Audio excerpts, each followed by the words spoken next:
My name is Daniel Scott with UDAYA.com, and this is Average Yoga, a series of easy-to-digest yoga tutorials for people who don't do yoga yet. Take what you like, leave what you don't, go at your own pace, and learn to build your practice from the ground up. Oh, headstands, here we go. Disclaimer, learning how to do a headstand online without actual in-person tutorial could be hazardous to your health. I'm just a talking head in a box that you've hit play on, and that's really nice, but keep in mind that your head is connected to your neck is connected to your spine, which means your head is part of your spine, which means your spine may or may not enjoy having weight put through it. So if this is your first time ever attempting headstands, I'm really excited that you've decided that this is the way you want to do it, but I also want to warn you that maybe, just maybe, keeping it in the back of your head or in the front of your head or the whole part of your head, that if you feel any discomfort or any doubt in your mind that maybe you shouldn't be doing this, maybe you shouldn't be doing this until you go see an actual professional in your local area. That being said, headstands are not that scary. They're not that hard as long as you set up weight through the rest of your arms to help you do a balance. It's called a headstand, but you're not just standing on your head. It's just your head is connected to the ground.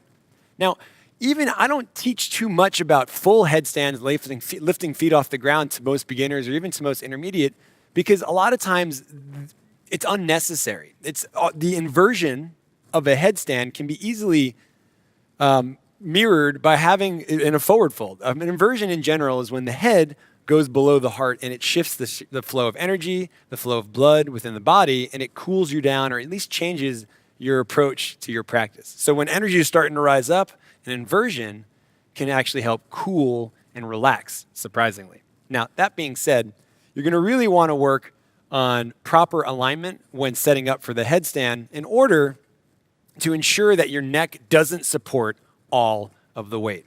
So remember this, if you're putting all the weight into your head and your neck, you're doing it wrong. The muscles of your neck are strong, but they're not strong enough to carry all the weight of the body.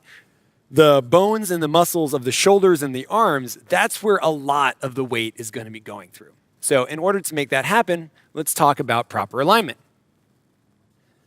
You got elbows, you have forearms, you have wrists. For today, this is how we're going to work on trying to set up the alignment for the foundation for the headstand. Now, hands. You can interlace your fingers, and then your thumbs cross. And when you push weight down through the fingers, the pinkies, you're going to see, oh man, that's a lot of pain. So have one pinky in front of the other. This works very well for me. It might work very well for you. Some people like to do a prep like this with the palms and the thumbs crossed like this. You can try either way. But for now, pinky in front of pinky. Take one hand in front of the elbow, the other hand behind the elbow. You can make little claps. Those are the foundation points. And then you're going to meet in the middle. Set up that hand grip, interlace fingers, pinky in front of pinky. Now, right here, before you go anywhere else, let's just see what it feels like to put weight through the elbows, through the forearms, into the hands. So, you can have your hips over your knees, tuck the toes, lift the hips. Now, it's like a little downward facing dog, but with these forearms, it's called downward facing dolphin, or just dolphin in general. If you feel this is a lot of weight in your triceps and in your shoulders and it's very challenging for you, don't go any further. Let the head drop, look towards your toes, just hang out and try to get your shoulders directly above your elbows.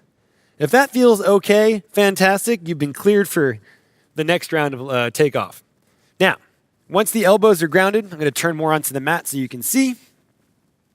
Elbows, hands, tuck the chin, and if you place your head down, you might think, well, gee, Daniel, where do I put my head?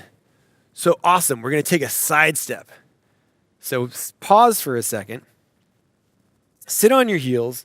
Interlace your hands or grab your wrists or your elbows behind. Open your shoulders, take a breath in. Exhale, fold forward onto your forehead.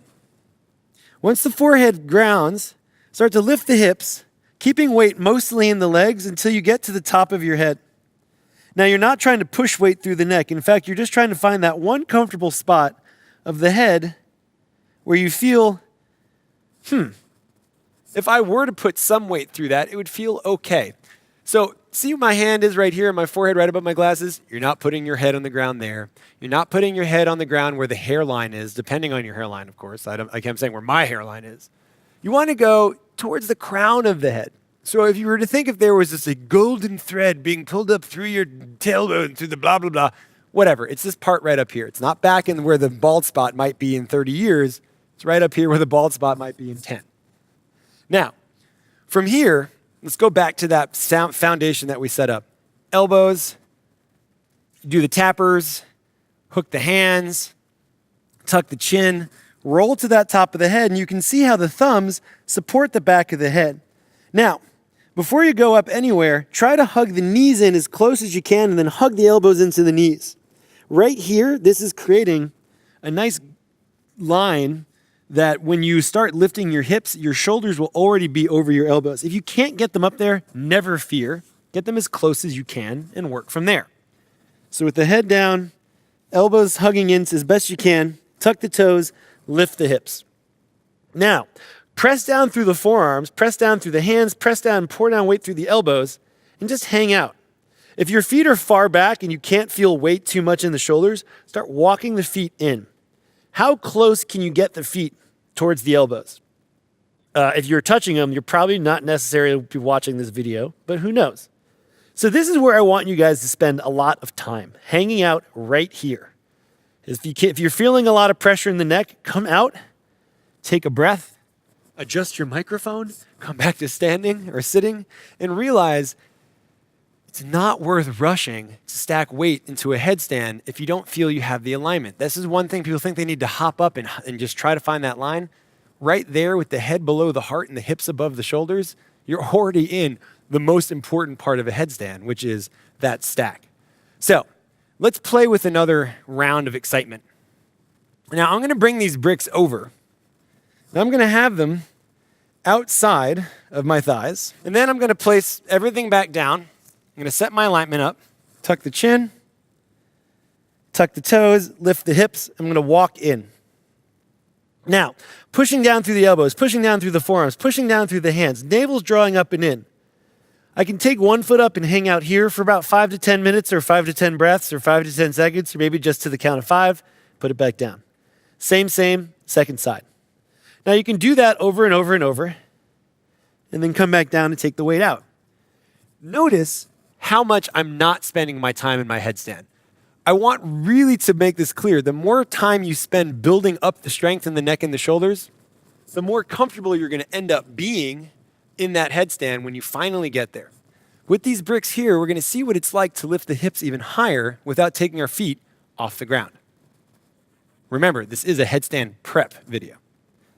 Elbow, elbow, tappers, hook the pinkies in front of each other, lower the head, lift the hips, walk it in.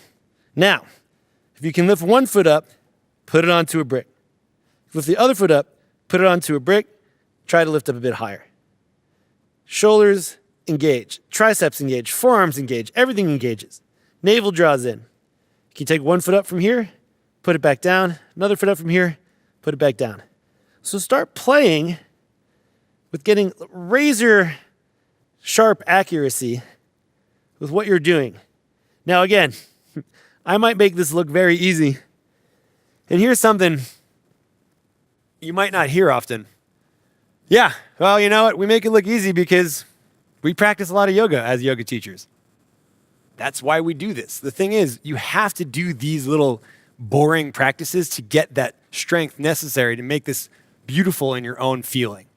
So without even trying to take your feet off the ground, headstand is a big enough challenge as it is, especially in the beginning of your practice. If you go slow, if you use these preparatory exercises, by the time you decide to do this in class or the time you actually decide to lift your feet off the ground, which is a whole other thing, you'll probably find a million other videos to do it, this is going to set you up for success with the strength that you need, with the awareness that you have to be safe, to have fun, and to feel really great. So, how'd all that land for you? Hopefully, it sparked a fire. And if you're looking to fan the flame, head over to UDAYA.com and enter the promo code AVERAGE JOGA, Joga.